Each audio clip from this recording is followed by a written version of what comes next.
I can tell you pretty consistently, I hear senior executives talk about the importance of the member experience, end user experience, the patient experience, and recognizing that many of the ways that current healthcare journeys are constructed, like the experience of the patient is an afterthought.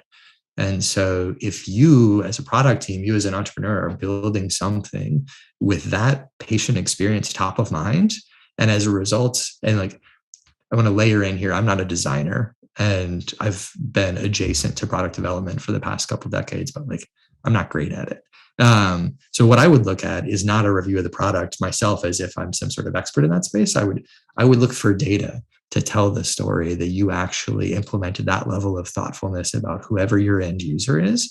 And it would be an NPS and engagement metrics and churn metrics and whatever metrics that matter relevant to the patient journey. It's not necessarily like everyone needs to have a daily active or monthly active, because that's not necessarily relevant for the right metric for them anyway. Right. Yeah. Right. But like we want to really dig into like, what's the onboarding experience and where are you losing people and do they churn? Yes, no. And like, what are your acquisition channels and are those scalable? And at the end of the day, can you scale them and still delight the end user? And if so, you have something that's profoundly valuable in healthcare that many of the current incumbents haven't yet figured out.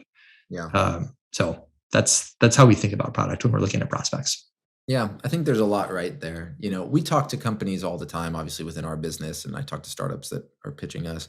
And one thing that I think is interesting in healthcare is that, as you said, daily active users or, time in the app or whatever, some of that might not make any sense at all. In fact, you might have a service that's very valuable, that the experience has to be great, that people use only when they're sick, like when they're getting certain types of medication, right? Yeah.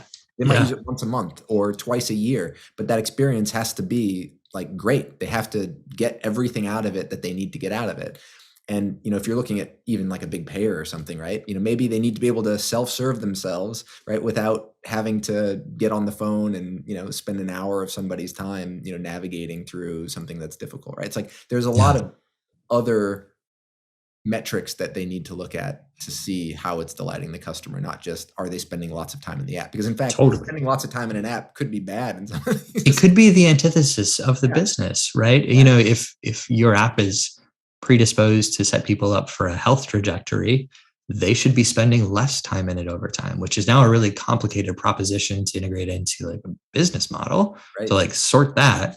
But yeah, it is very much like a review of the data associated with the product, like directly in the vein of like, what is the thing supposed to do? And then does the data reflect like whether or not people do both that? A health outcome standpoint and an economic standpoint, those two things. Absolutely. Yeah, absolutely.